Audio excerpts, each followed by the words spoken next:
Hare Krishna. So I'm grateful to be here with all of you today.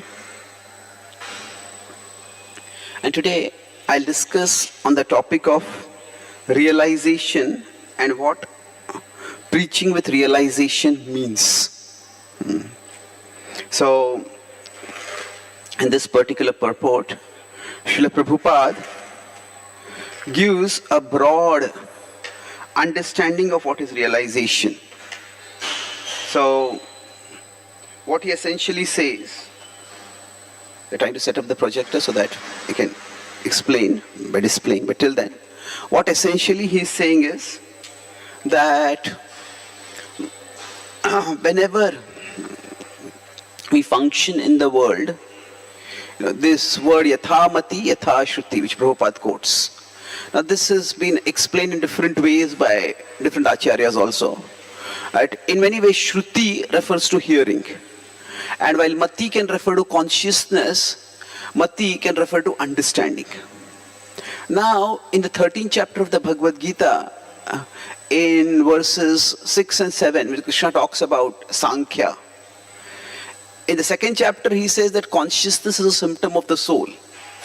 But in the 13th chapter, he says that consciousness is a product of the transformation of material nature. He says that Mahabhutani, Ahankaro, that whole list goes on. And Ichha, Dvesha, Sukham, Dukkham, Sanghatas, Chetana, Dhruti, Iti Kshetram, Samasena, Yathavikaram, So he says that Chetana is a Kshetra Vikar. Now Kshetra is the field in which we function. Now Kshetra Vikar is the transformation of the field. So now what does this mean? Is Chetana means consciousness. So is consciousness a product of material nature? Is consciousness a transformation of material nature? Well, that's what Krishna seems to say in this particular verse. What he's overall saying is that there is pure spiritual consciousness and there is consciousness in the material world. And consciousness in the material world is naturally affected by the material world. Now we could call it conditioned consciousness, but it doesn't have to necessarily be conditioned consciousness. Consciousness that has to function in the material world has to be aware of the material world. That is, it's not necessarily a feature of the attachment of consciousness. It is a feature necessary for the functioning of consciousness. So Chetana, Sanghatas Chetana Dhruti. This, I'm starting with a little bit technical. I'm just explaining the point of the word Mati. Okay, so realization. We're talking about preaching or outreach with realization. That's our broad topic. We are trying to understand what outreach with realization is. So, Matihi, as Krishna explains in 13.7, Matihi is a Kshetra Vikar. What that means is that consciousness, if it is to function in the world, it needs to be aware of the world and it needs to be appropriately transformed to be aware of the world. So, if the soul is in, say, a human body, and the human body, the soul is in a Kshatriya body, soul is in a Brahmana body, the soul is, say, in an Indian body, the soul is in an American body. The soul has to be aware of its embodied condition. Not necessarily attached, not necessarily entangled, but aware. So, the point is, when the soul is going to function in the world, the Shruti is the timeless knowledge. And Mati refers to the timely knowledge. The awareness of where I am and how things function over there. So the principle that Srila Prabhupada is giving, so so if we consider the consciousness has two aspects to it. One is the spiritual aspect and the other is the material aspect. Consciousness itself comes from the soul, but consciousness is what enables the soul to become aware of the material world. And to become aware of the material world, it is not that all awareness starts from zero. Say right now you're looking at me, you're trying to understand what I'm saying, and I'm trying to understand what I should be speaking. I was figuring that out in the morning. So now all of this starts with a huge foundation of knowledge. We all understand English. We all understand the basics of Vedic scriptures. We all understand the broad dynamics of outreach. So there is so much knowledge on which we are building it. And that knowledge is a part of Matihi. So now, as I simply calling the word Mati as consciousness, it's not a complete description, because consciousness can be completely pure consciousness. But completely pure consciousness can't function in the material world, because it won't be aware of anything in the material world at all. So for consciousness to function in the material world, we can say it's pure in terms of motivations. But in terms of awareness, a lot of material things one has to be aware of. So basically, consciousness has a spiritual dimension to it. And when Krishna is talking in 13.7, she's Chetra Vikar, he's referring to that material consciousness. Now when he talks about, say, in 2.17, Avinashi tu tadvidhi yena sarvamidam tatam, there he's talking about the spiritual aspect of consciousness. So consciousness itself is essentially spiritual, but functioning in the material world, it requires to be aware of the material. So based on this, what is Srila Prabhupada talking about as realization? We could say it's the intersection of two Venn diagrams. This is the message of scripture. And this is the interests of the audience. Let's go back, and with this visual in mind, let's read once again what Srila Prabhupada has said about realization. Would anyone like to read this?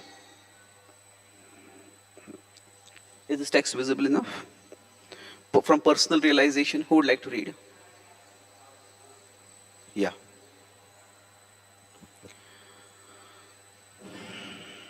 Personal realization does not mean. Oh wow, what happened? The power went off or what? Okay, you have the phone, you can read it. Yeah. So maybe one sentence you can keep reading. You can read one sentence, bro. Go ahead.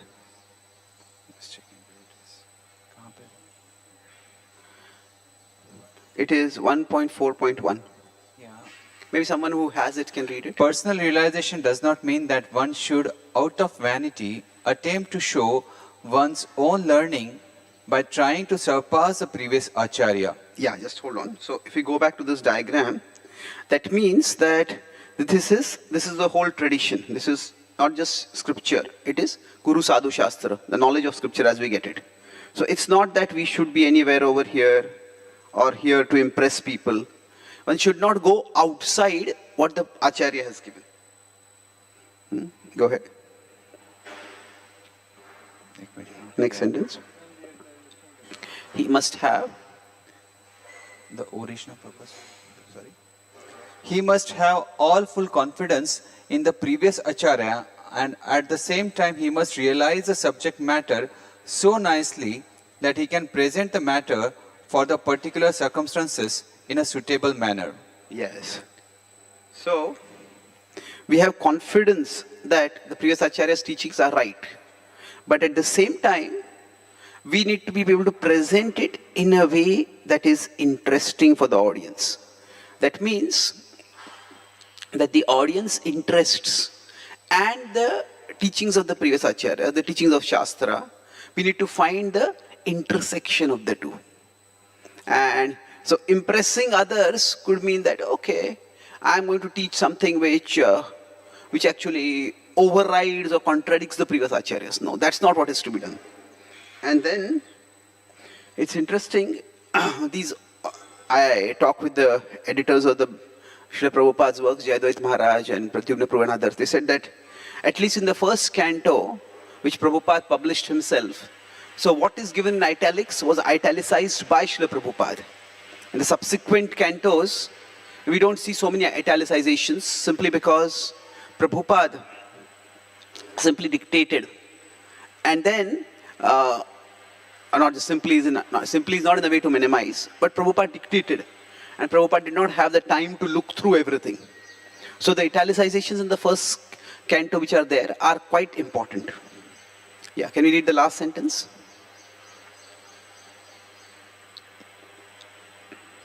Original purpose of the text must be maintained. So obscure meaning should be screwed out of it. No obscure meaning should be screwed out of it, yet it should be presented in an interesting manner for the understanding of the audience. This is called realization. Yes. So this is called realization.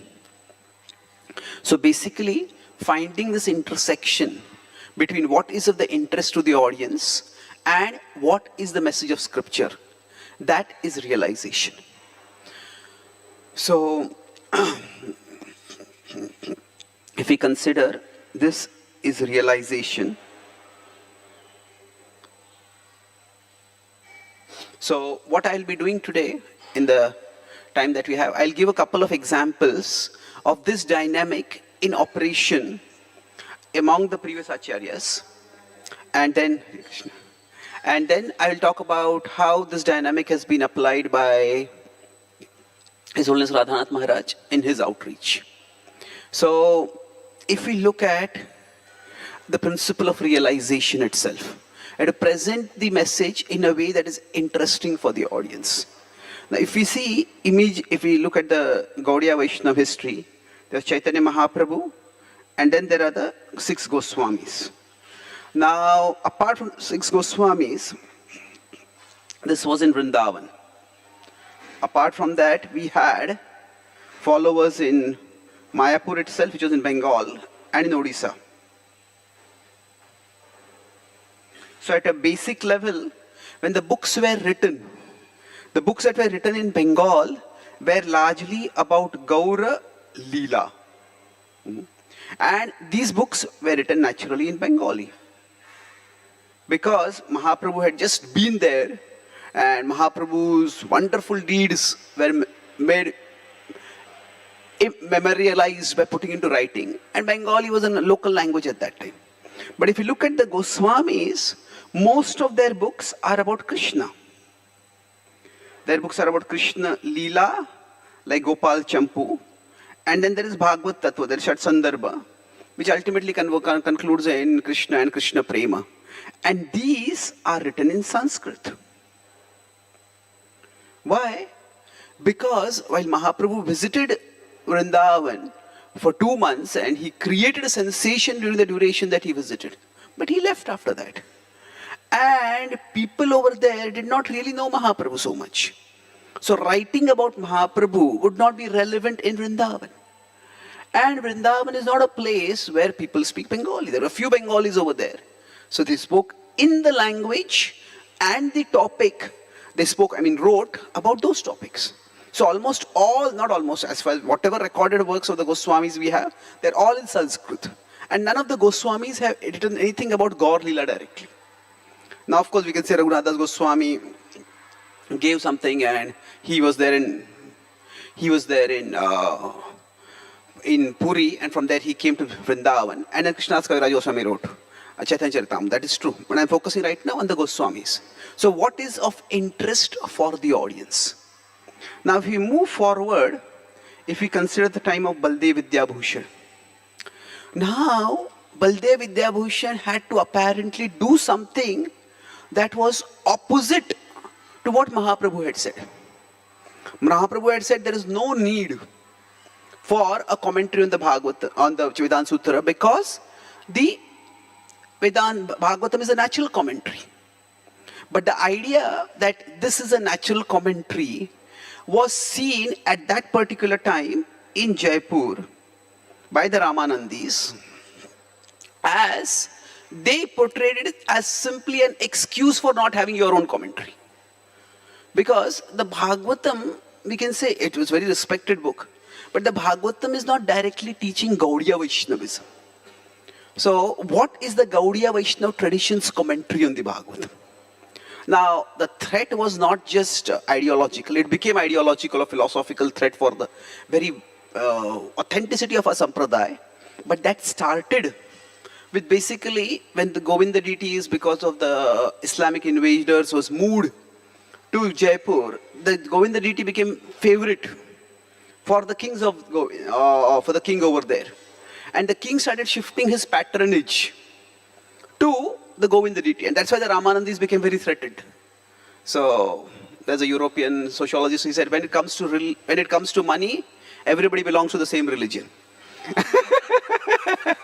So, so Victor Hugo said that. So, anyway, so it was a financial threat for them.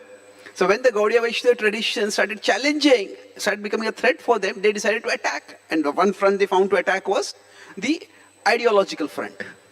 And therefore, what Baldev Vidyabhushan had to do is, again, applying the same dynamic. This is the message of scripture, and this is the interest of the audience. So if we go over here, in Vrindavan, the audience interest was, if you consider this is scripture, this is the interest of the audience. So the interest of the audience was in Krishna and in Sanskrit. Now here the interest of the audience was on a Vedanta Sutra commentary. They needed that. So what happened? This interest became so important that although Mahaprabhu had said there is no need for a commentary, they realized that it is not only needed, it's vitally needed at this particular time. So, now, interestingly, Baldev Vidyabhushan's, when Bhanu Maharaj translated it, I was doing the editing of that book. And the Vedanta Sutra itself is a very complicated commentary. And Baldev Vidyabhushan's is probably one of the last traditional commentaries. So he's drawn from all the previous commentaries in his commentary, and that's why without knowing the previous commentaries, it's very difficult to understand what he's saying. So it was probably, in my entire life, the most difficult book I have read is that Govinda Bhashya. And to try to understand the translation, what is going on. But significantly enough, the Govinda Bhashya did not become a very influential book in our tradition. In our tradition itself. That means, it's not that Bhaktivinoda Thakur has quoted Govinda Bhashya, or Bhaktivedanta Thakur has quoted Govinda Bhashya, or for that matter, how much it's Srila Prabhupada quote Govinda Bhashya. It was very important at that particular time for establishing the authenticity of our tradition. But immediately after that, Bhaktivinoda Thakur came. And by that time, the whole dynamic had changed. The dynamic had changed means what? That previously the main challenge for our tradition was the impersonalists or other, say, Vaishnava branches or other schools of Indian philosophy who may not accept the authenticity of our tradition. So Islam, although it was a political conqueror, Islam was never an intellectual competitor for the Vedic. It was not an intellectual threat at any time. But when the British conquered, at that time, the Western way of thinking became an intellectual threat. And thus, from Bhaktivinoda Thakur's time onwards, the primary focus was presenting the Vedic wisdom in a rational way. So when Bhaktivinoda Thakur, for example, he took the Vedic message and he adopted the form of a novel. So he wrote Prema Pradeep, he wrote the Jaiva Dharma, which are in the form of a novel. And he wrote some of his books in English. He got some of his books he wrote in Bengali, partly English. His focus was more on a rational presentation. And that is what has been the primary requirement. Now, neither Bhaktivedanta Thakur was phenomenally learned, neither Bhaktivedanta Thakur nor Srila Prabhupada felt the need to write a Vedanta Sutra commentary. Because that's not of interest to most of the audience. So the question, since modernity came up, since Western influence came up, is not what is the actual meaning of the Vedas. The question is, do the Vedas have any meaning at all? Does the meaning of the Vedas matter at all? So that's why the focus shifted substantially. So this intersection of what is the message of scripture and what is the interest of the audience. That intersection, that is a dynamic operating principle. Now I've done a three-part, what I'm doing is very brief. I've done a three-part course on the history of Gaudiya Vaishnavism. So I've gone deeper into each of these aspects. But I'm here doing a quick overview to. So what Prabhupada is telling is a universal principle. And now, if we come to Srila Prabhupada himself, let's look at a few examples from Srila Prabhupada before we move on to His Holiness Radhanath Maharaj. So Srila Prabhupada named the society as International Society for Krishna Consciousness. At the same time, if we look at one of Srila Prabhupada's books, that is Ishopanishad. Now in the Ishopanishad, there is practically no mention of Krishna. There is God, the Lord, the Supreme. There's practically no mention of Krishna. Now why is that? Prabhupada is writing the Ishopanishad to reach out to particular audiences. And those particular audiences are, the Upanishads are considered to be the forte of the playground of the Mayavadis. And for the Mayavadis, as soon as you start invoking a personal divinity, they just close their mind that you are a sentimentalist. So Prabhupada talks about personal philosophy. In fact, every purport talks about it. But Prabhupada does not use a personal name for that divinity. So in the Ishopanishad, there is no Krishna referred to over there. Similarly, if we consider the easy journey to other planets. Now, I was talking with one devotee. He is doing like extensive study of Srila Prabhupada's books. His focus is to see if there is any evolution of thought in Srila Prabhupada's works. That means the way what Prabhupada is writing in 1940, Prabhupada is writing in 1950, what Prabhupada is writing in 1960, what Prabhupada is writing in 1970. Is there a difference? Are there some new point that Prabhupada is teaching? Are there some new point that Prabhupada is emphasizing? So we often look at Prabhupada's books in a very ahistorical way. We don't consider the time when something was written. Now some things we clearly know the historical context. If we know, for example, when the 7th canto Prabhupada, the 8th canto, he talks about the Gajendra pastime. And he says if one cannot fight in water, then one should get out in a place where one can fight. And that we understood Prabhupada wrote when one of his leading sannyasi disciples was having problems. And so Prabhupada was addressing the timely through the timeless. So anyway, in the easy journey to other planets, there is very little reference to even the word like soul. Prabhupada uses the word like antimatter. Because at that time the whole idea of antimatter was being proposed. And Prabhupada was saying antimatter, if it is really antimatter, it should be the opposite of matter, and if matter is temporary, it should be eternal. Science defines antimatter in a different way. It says matter and antimatter come together, both get destroyed. But Prabhupada was using that opportunity.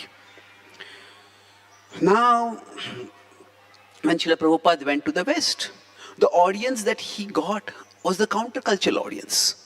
So, if we consider in the West, this will be a huge subject, but just quickly, the counterculture audience was an audience which had already rejected mainstream society. And when that mainstream society had been rejected, what happened was Srila Prabhupada's confrontational approach gave them philosophical basis for their rejection of mainstream society. So it worked very well. Now, if we look at Srila Prabhupada's Hindi classes, which he gave in India, he's not that confrontational. Now, how to know whether he's confrontational or not, that's a subjective assessment. But the Hindi lectures they're not been all fully translated and kept in the Veda, included their translation in the Veda base. But in the Hindi lectures, Prabhupada doesn't use the word fools and rascals, murkh aur badmash hai. Prabhupada doesn't use those words so much in his Hindi classes. Now, it's not that Prabhupada is not confrontational, but Prabhupada's focus in general, again, I'm making very broad evaluations. But I'm talking about a principle. So the exact evaluation may be debated, and that will require a lot more study and research. But Prabhupada's focus, one theme that comes repeatedly in his lectures in India is that move from aparadharma to paradharma. That don't look for material prosperity, look for spiritual growth. So it's not so much in India, in his lectures, Prabhupada doesn't take the names of Mayavadis and condemn the Mayavadis. It's not that he never does that, but that is not his focus, especially in his public talks. So my point is, Prabhupada is speaking in a way that links with the audience. There was one devotee who told me, one Prabhupada disciple, he said that when we were in America, Prabhupada would tell us, we are not Americans, we are not Indians, we are souls. And when we came to India in 1971 and this grand Maidan festival was to be done, he said, the first thing Prabhupada said, what is the use of your being Americans if you don't do something wonderful? So he said, I went and asked Prabhupada, Prabhupada, you said we are not Americans, and now you tell us we are Americans. Prabhupada said, you should do something wonderful for Krishna. So the idea is that Prabhupada used the timely in the service of the timeless. So, especially in India, Prabhupada used, see if you look at it from another perspective, in 1960s and 1970s, if you consider, 60s and 70s.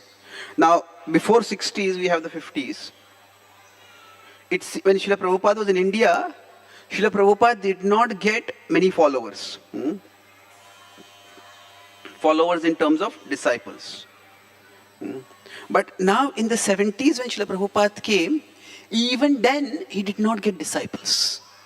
If you see our movement, if you look at the history, we really started growing from 87, 88, 89 onwards. Now we could go into reasons why that happened. But basically, at that time he didn't get disciples. So Srila Prabhupada created a new form of followers, that is life members. And the life members, Bharat of course, I shifted from America to India now. I'm talking about how Prabhupada presented in a way that is interesting to particular audiences. So, when Srila Prabhupada, it was not so much Srila Prabhupada's message that attracted Indians, it was more the impact of his message that attracted Indians. That, see, before Srila Prabhupada also many Indians, not many, but a few Indian Swamis had gone abroad. And they had also had an impact. But none of them had brought about a cultural transformation. None of them had got their followers to wear dhoti kurta and sari and come back. Now, it's interesting, Bhaktisiddhanta Thakur himself at one time wore a shirt pant and Radha Kund went there and he gave classes. Now, Prabhupada emphasized the cultural aspect. And that cultural aspect was what captivated the Indian mind and the Indian imagination. We have been colonized by the West for so long. Now these Western people are taking up our message, our culture primarily. So in many ways, Srila Prabhupada's focus in India was on cultural nationalism. The cultural nationalism means, he said at one time, many places, but if you look at his Hindi lectures, he would have themes like that मैं भारत में प्रचार कर रहा हूँ और भगवद गीता भारत से है और भगवद गीता भारत में प्रचार करने के लिए मुझे परदेश से लोग लाने पड़ रहे हैं. आप ये भगवद गीता सीखो, आप भगवद गीता सिखाओ, सारे विश्व भर में बड़ा मार्केट है. So now the Bhagavad Gita itself doesn't have the word India or Hindu anywhere. And there are places where the universal aspect of the Bhagavad Gita can be explained, and there are places where the specific contextual origin of the Bhagavad Gita can be emphasized. So Srila Prabhupada's appeal at that time was on the cultural nationalism. That's how people became life members. One devotee, the devotee is doing research on this book. He showed me a picture of a nameplate. And then people write, I'm a LLB, I'm this, I'm that. So there was LLB, the BA, MA, MAd, LLB, ISKCON life member. That time, ISKCON life member was such a glamorous thing. Because the idea, this Swami has gone and made disciples all over the world. So, so Prabhupada used whatever interest was there. And it's not that Prabhupada to the life members is constantly telling them, you have to chant 16 rounds, you have to become initiated. No, he's engaging them at whatever level they are ready to take up. And they are ready to take up in a very dedicated way. But for them, it was not that they accepted Srila Prabhupada as their guru. They accepted Prabhupada as an extraordinary Indian Swami, and he's spreading India's glory. So, in India in many ways, so if we consider two demographics for Srila Prabhupada, there's the Western and there's the Indian. Now I'm putting the Western above simply because chronologically that was first. So for the West, the intersection was the counterculture. And in India, it was the cultural nationalism. So, and Srila Prabhupada was remarkably successful in both areas, in different ways, through different definitions of success. So now, with this context, let's briefly talk about what Radhanath Maharaj has done. So, broadly, if you look at Radhanath Maharaj's life, till 71 was his, you could say, his search. Then till 79, he was in New Vrindavan. Then approximately 79 to 87, he was doing Western college outreach.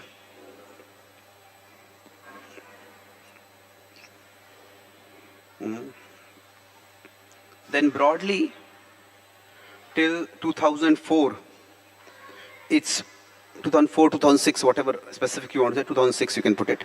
Till then he was doing community building in India. It's primarily Mumbai, Radha Gopinath community. And there's a lot of things in that happened. And then from 2006, say, till 24, it's Western outreach. Now that does not mean he was not doing community building, but that was his focus. So, if we consider these various phases, in each phase, what happened? So if we look at the Western college outreach, there, at that particular time, this was a very turbulent phase in ISKCON's history. We were getting a lot of bad press because we had often used ethically questionable means for book distribution. So in America, a lot of people live on welfare. They are drug addicts and stuff like that, and they are given welfare.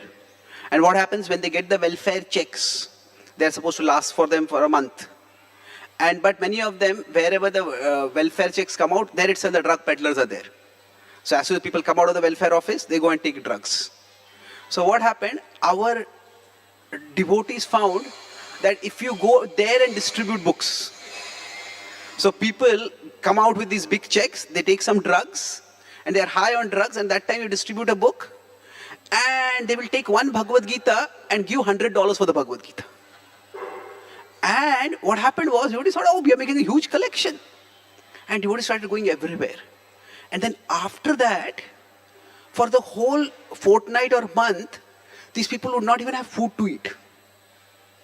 And some of them unfortunately died because of starvation. And they started investigating, this was not happening before, why is it happening? And then they found that these Hare Krishnas are going there and they felt they're fleecing these drug-addled brains of their whole allowance. And we got such terrible PR at that time that we had to, at least in some parts of the world, some parts of America, stop book distribution. Tamal Krishna Maharaj stopped book distribution for some time completely to try to repair our reputation. But anyway, so when Maharaj, this was in 79, 87, when he was doing college outreach, his focus was not book distribution primarily. He adopted a different strategy.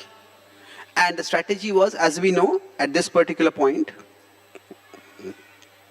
if we consider, his focus was on cooking.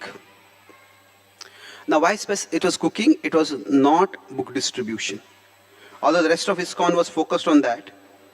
Now, it was not that cooking was not an outreach before, but Maharaj focused on it. Because in many ways, at that time, since Srila Prabhupada introduced vegetarian cooking in America, the vegetarian cooking had started becoming attractive. Somehow, like Chinese cuisine has become popular in the West, Indian cuisine has not become very popular. Because in the West, it's like a go-to culture, you have a takeover and take it home. So Indian cuisine, we have dal and we have sabji. It's not very easy to pack and take it. So, but the point is still, cooking was popular. Cooking was non-threatening. So Maharaj used that, and from what I have talked with devotees in America, he had like 15 places where he would go. So 2 to 3 days he would be in one place, and he would travel to a different place, he would travel to another place, he would travel to another place. So when my first or second trip I had gone to America, I told Maharaj I visited Columbus, Ohio, and Maharaj said that actually the deities over there, I had brought them. So he actually drove and brought the deities, and now they're going to a new temple. So Maharaj promised the devotees that he will drive the deities from their old temple to the new temple. So basically Maharaj was quite successful over there through his approach. I talked with one devotee who is preserving the archives of Sadaput Prabhu. Sadaput Prabhu is one of the most influential scientific preachers in our movement. So he told me that for almost 2.5 years, Sadaput Prabhu and Radhanath Maharaj would travel college to college together. And Sadaput Prabhu would give a scientific presentation, Radhanath Maharaj would give a direct Krishna conscious presentation. And Sadaput Prabhu found what Maharaj was doing so influential that he also wanted to travel and do some things. Not continuous for 2.5 years, but whenever they could. So that was presenting according to the interest of the audience. And many of the centers that were established in America after Srila Prabhupada's departure, especially the university centers that are established in around New Vrindavan. So Maharaj was the pioneer in that. Now, when he came to India, so in India, if you consider, so what happened? Two main things. It was the Indian audience that we were attracting young people. We were attracting a good quality. I was talking with one devotee from Juhu. He was telling in the 1980s, we had no people at all. So we had no staff. We had no recruitment policy. We had no recruitment methods. So often they would just go to the railway station and tell people who are sleeping in the railway station, you come and stay in the temple, you do some seva, we'll give you some food. And that's how we got people, unfortunately. So the strategy for getting people in the West was, we go to the colleges, we do kirtan and people join. No Indians were joining by that strategy. What happened in India, we all know that in the Lamrit is described, when the devotees were going on to Harinam, people would throw coins at them. And Prabhupada said that we stopped kirtan at that particular time. He said, we don't want to be mistaken to be the beggars who do kirtan for getting some money. So then it was in the 1980s, late 1980s, that the focus was on appealing to educated Indians. And that required a very different approach. So this is where the idea of community building started. So here, now, I don't have the time to go elaborately into this because I want to focus on Western outreach a little bit, couple of points. But essentially, when I talk with Maharaj about this particular phase, he said that when he came to India, he tried to get his hands on everything that he could find about how Prabhupada had dealt with Indians. So whatever, not just lectures were there, but whatever letters Prabhupada had written to Indians, whatever conversations were there. And he said, one thing I found is that with respect to Indians, Prabhupada was not giving instruction. Prabhupada was giving engagement. Now with his Western disciples, he would often give them instructions. But these are Indians, they are not full-time in the temple. They are having their own life, they are having their own family, their own career.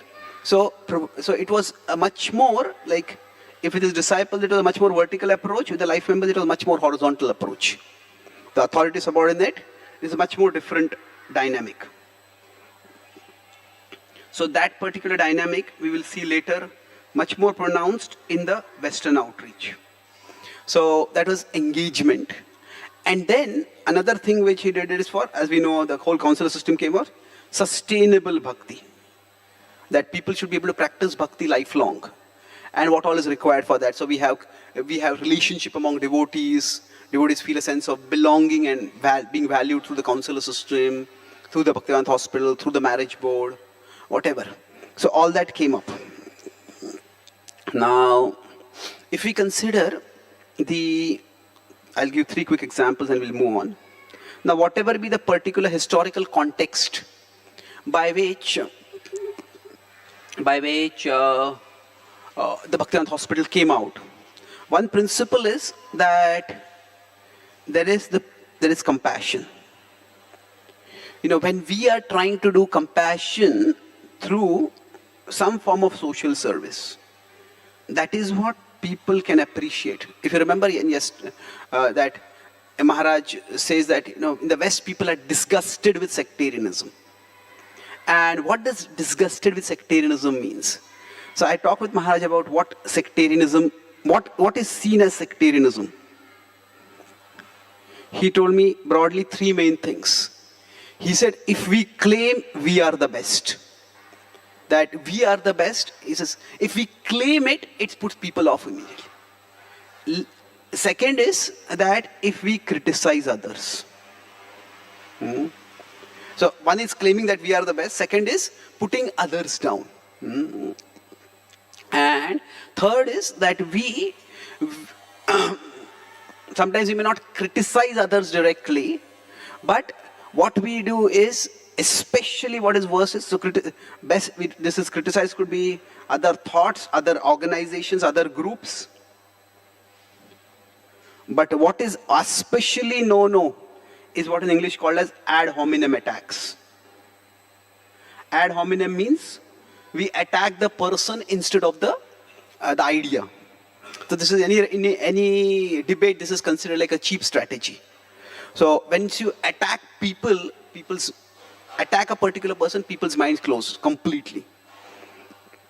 So he said that if you see in the journey home, he avoids these things completely in his writing. So sectarianism basically means that we try to, so rather than trying to prove that our philosophy is the best philosophy or we are the best, just show what is the difference, show what is the value, show what is the transformation.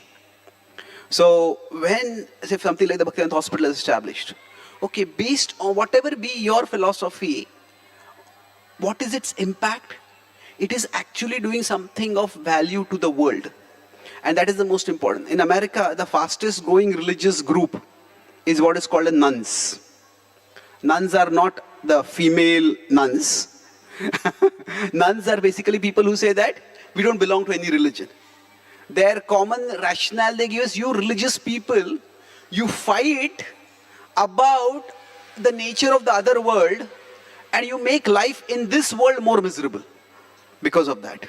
And that's why when I asked Maharaj about the Ritvik issue also, Maharaj says so much of our energy is going in what is the word he used? In theological and ritual pettiness. He says pettiness. So theological and ritual pettiness.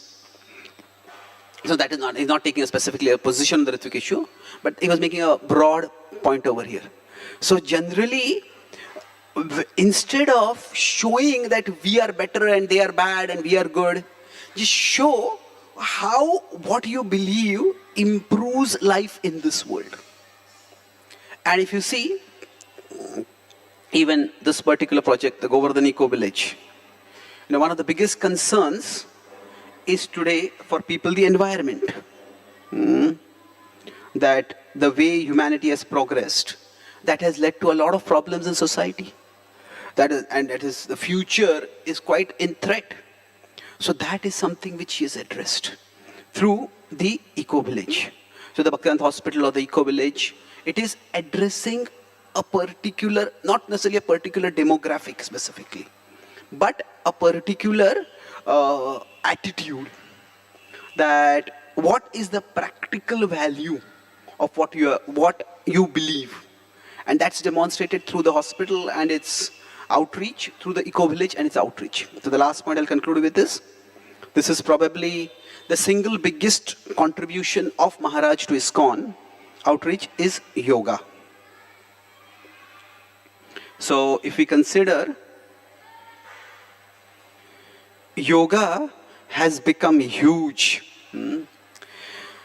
So Gopal Hari Prabhu, the brother of Harikaran Prabhu. He is the editor of the International Hindu Journal. So he'd asked me to write an article on the concept of Christian yoga. So yoga has become so big in the West that Christianity has also adopted yoga. Initially they said yoga is a heathen practice, it is a pagan practice, we should not practice it. But in spite of what their preachers were telling, people were still practicing yoga. So now they have changed the strategy and they're saying that yoga is not Hindu, yoga is pre-Hindu. That before the group of religions that came to be known as Hinduism has come up, yoga was existing long before. And now they use yoga for Christian purposes. You know, they have Jesus chants going on, they have pictures of Jesus. So Jesus-ize yoga. And it seems to be a huge, big thing.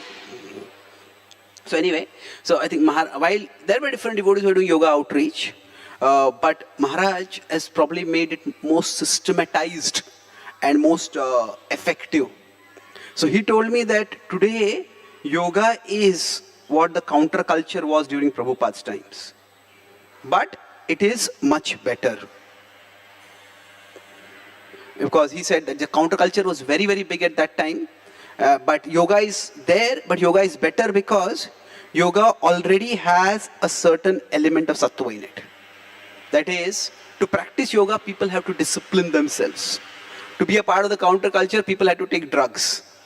So that was tamasic. Now it's not that the whole yoga industry is sattvic, but people who come to yoga, see, we may say that, oh, they are just interested in looking better and then finding more attractive partners by looking better. That may be true. But even if their goal is rajasic, for a rajasic goal, they are looking for a sattvic means. You know, to look better, they could just use Botox and chemicals and try to pump their body with chemicals and look better. So the idea is, people do have a certain level of sattva guna. And this is probably the biggest demographic that is to be tapped. So now, with respect to yoga, now one of the big, ISKCON, what the niche which ISKCON has, or we at the moment has, is that the combination of kirtan and yoga. What has happened is that ISKCON was the first who introduced kirtan in the Western world. You know, before that, the idea of kirtan was not that big. But unfortunately, if you look at the big kirtaniers in the secular world, ISKCON is nowhere in that. No, but they're not that big. We have out here 4 or 5 are big. But if you consider relatively speaking, if you say how much they are paid as compared to other kirtaniers, it's not that much. We are slowly coming in. But there are many reasons for that. One of the reasons is that our kirtans are very noisy, with all due respect. So people want kirtan to be meditative, not performative. And that's why if you see the Shayan Darshan, the Shayan Kirtan that Maharaj emphasized, soft, gentle tunes. If you arrange any of the Kirtan performance, the Kirtan concerts that Western people do, people pay $50, $100 for attending one Kirtan session for 1 hour. So they're very meditative. So people want that kind of gentle Kirtans. Another is that our Kirtans can come off as very monotonous. Because we sing only one mantra all the time. People want a little more eclectic. So our devotees in the West have come up with quite an eclectic way that they will have a series of Vaishnava mantras. So I was in one place in America, they said, we have 2 things. We call it Harinam, and we have Harinam program and Kirtan program. So Harinam program is where only Hare Krishna Mahamantra. Kirtan program is, they will sing Om Namo Bhagavate Vasudevaya, they'll sing Om Namo Narayanaya. They'll have a series of mantras. In fact, they will have like a Kirtan sheet. But these are all the mantras we are going to sit in this sequence, sing in this sequence. So it's very attractive, it's catching up with people. So the unique blend that we have is that even when we go to Rishikesh, everybody is doing yoga, but many people over in Rishikesh are inviting us to come and do kirtan, and then they're putting it on their social media. Because yoga can make you peaceful, kirtan makes you joyful. And if you want to advertise your yoga center, sing peaceful people, everybody is showing that. But joyful people, that's like a unique selling point for them. So this is probably one of the biggest opportunities for outreach that we as a movement have, and Maharaj has pioneered it. So I'll summarize what I discussed. Our topic was outreach with realization. and I made 3 main points. First was, I talked about what is realization, talked about how mati is not just consciousness, mati is consciousness that is aware of the material. Because consciousness has a spiritual origin, but consciousness is basically, we talked about 13.7. So I talked about realization, how Prabhupada defines it is, that there is the message of scripture and there is the interest of the audience. So finding the intersection of these is the essence of realization. Then I gave examples of, in our tradition, the examples of speaking with realization. The 6 Goswamis, they wrote in Sanskrit and they wrote about Krishna, not in Bengali or about Chaitanya Mahaprabhu. Then Baldev Vidyabhushan, he wrote a commentary on Vedanta Sutra commentary because that's what was needed for the audience at that particular time.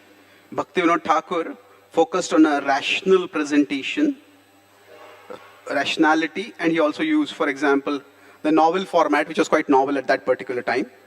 We discussed about Srila Prabhupada himself, 4 different things, his approach in Ishopanishad. His approach in Ishopanishad, he didn't mention the word Krishna. In Easy Journey, he uses the word antimatter. In the West, for the counterculture, he focused more on the aspect of adventure and experience and confrontation. With respect to India, it was cultural nationalism. That's where Indians were not ready to become followers in terms of disciples, but they became followers in terms of becoming, what would be the word? Becoming life members. And with respect to Radhanath Swami Maharaj, I talked about in the West, colleges, because we had a bad rap at that time with the book distribution, the focus was on cooking. It's there, it's not, okay. Then with respect to India, I talked about 2 main things over here. One was the idea of social outreach, social welfare. That was utilized as an audience interest. And then there was the idea of community building, where community building means there is bhakti as sustainable. That in the West we had many devotees come and go, but how to make bhakti sustainable through having systems.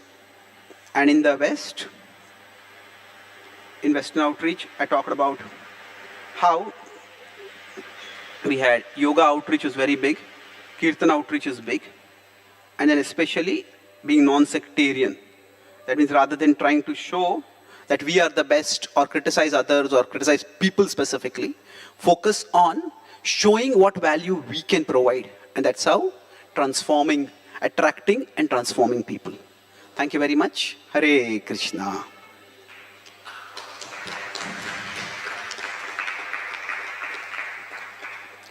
Do we have time? I'm all, okay, maybe one question. Hare Krishna. Okay, sorry, okay, that's a good point.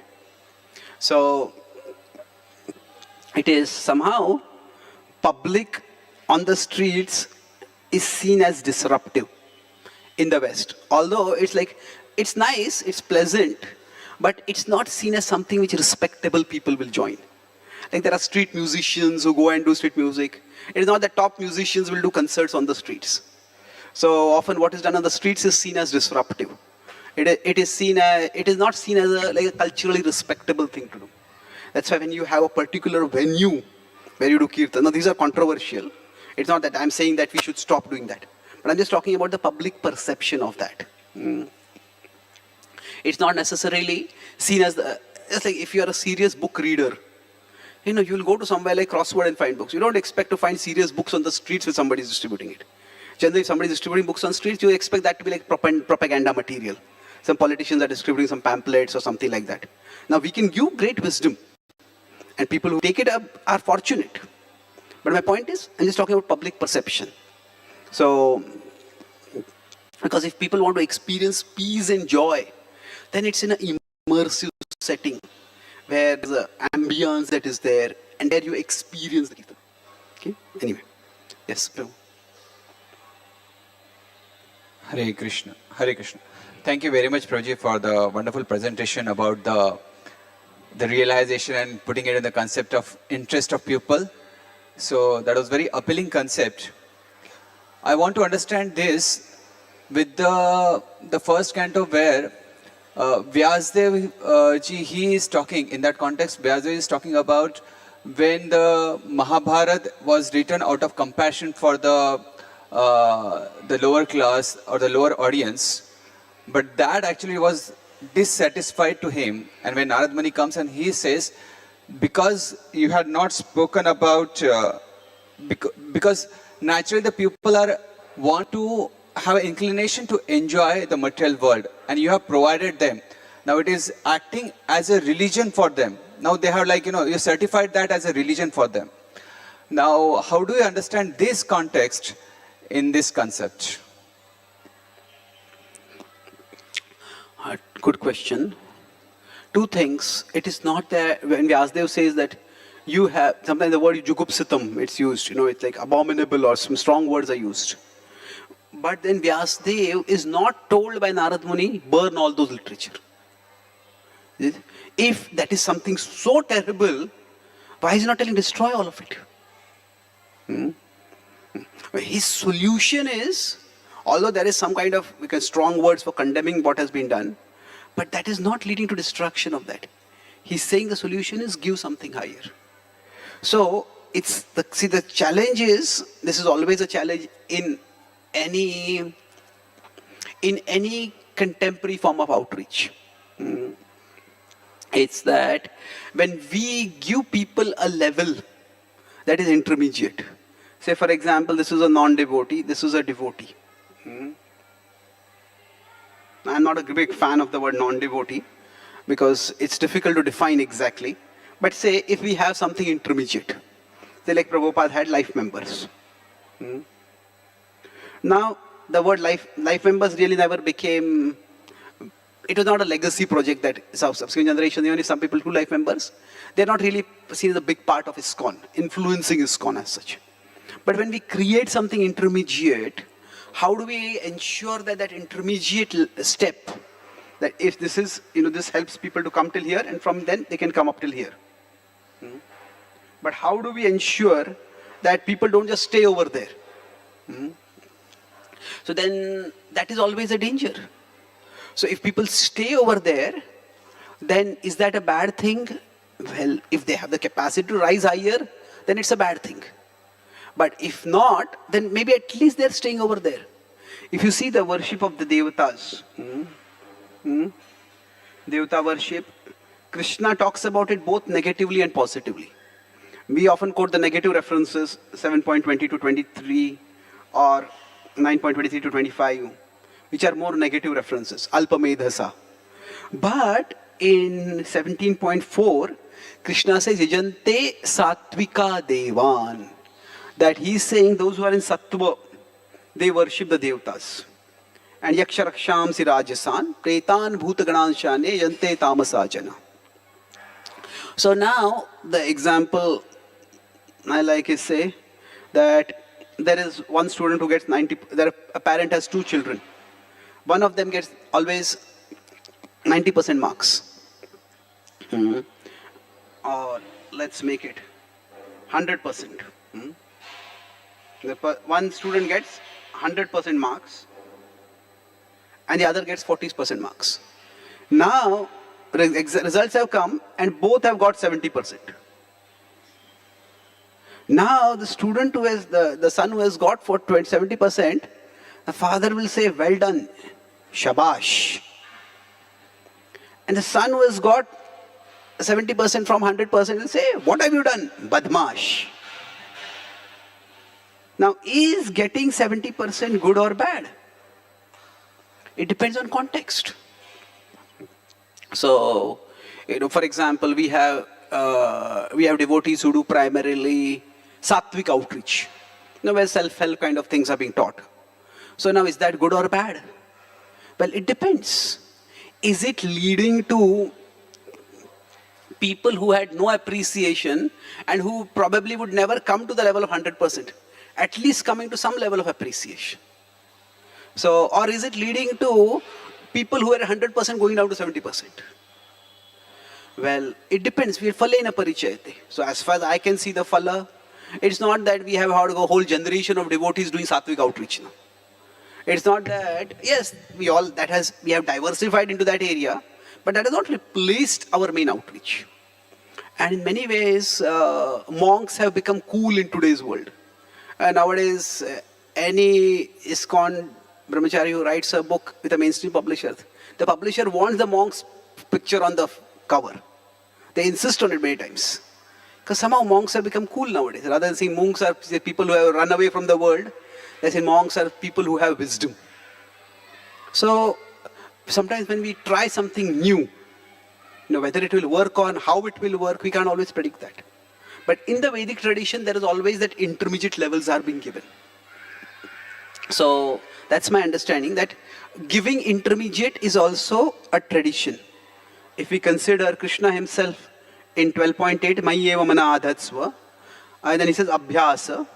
If you are mat karma paramo bhava, if you can't do mat karma, then you work for some higher cause. Krishna is giving multiple levels in the 12th chapter also. So in general, the Vedic approach is a multi-level approach. Okay. Yes. Any last question before we stop? Thank you very much. Granthraj Srimad Bhagavatam ki, Srila Prabhupada ki, Gaura Bhakta Vrinda ki, Nitai Gaur Premanande. Shri Krishna Chaitanya Prabhu Nityananda Shri Advaita Gadadhar Shri Vasati Govardhan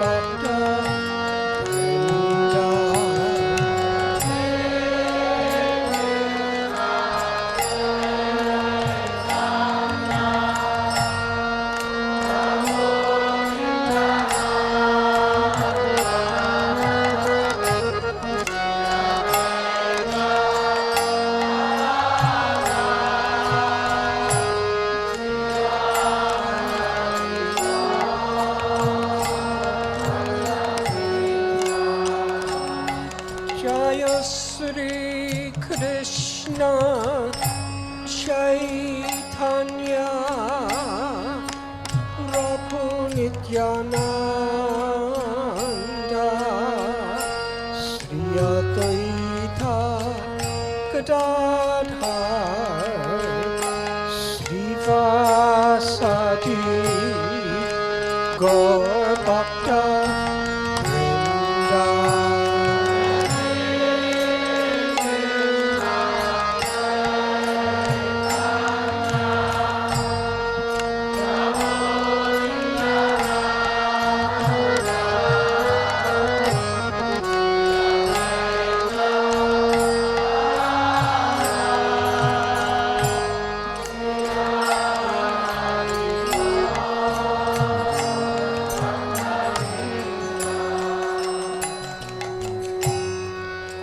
Hare Krishna,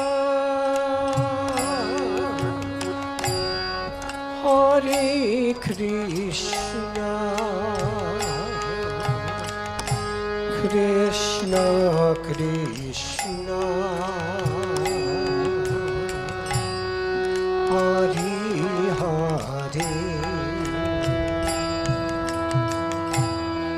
Hare Rama,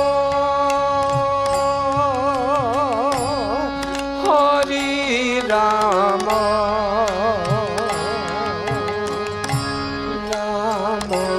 Rama, Rama, Hare Hare.